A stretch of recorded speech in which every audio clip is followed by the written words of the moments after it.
But another example would be, for example, Sartre's principle that existence is prior to essence, which may seem, again, a very obscure kind of luxuriating, self-indulgent ivory tower endeavor. Existence is prior to essence, but it has extraordinary consequences. We may think of Sartre as now a rather outmoded philosophy, is not very fashionable anymore. That's quite true, because modernity is fickle, but it doesn't change the fact that he's one of the most influential and characteristic of the zeitgeist, spirit of the age, philosophers of the 20th century, and hugely influential.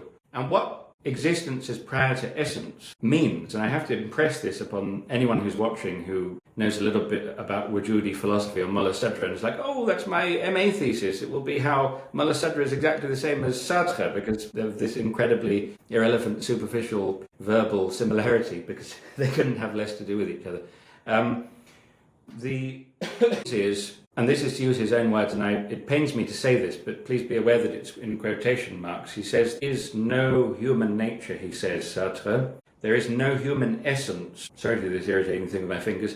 There is no human essence because there is, he says, there is no God, Sartre says, to have a conception of it. Now, it's a very, very evil thing to say, but it also understands that Sartre understands philosophy, and that's why he's one of my favorite munharifin, because he understands philosophy. Just like John Stuart Mill. Usually these munharifin don't understand philosophy, and they say silly things, and you say, well, you don't understand philosophy. But the really interesting thing is when they understand philosophy, and they still choose the batil. And so what existence as prior to essence it's an affirmation of radical constructionist freedom. There are no essences. You are just a pure being. As a human being, you are nothing. You will only be something later.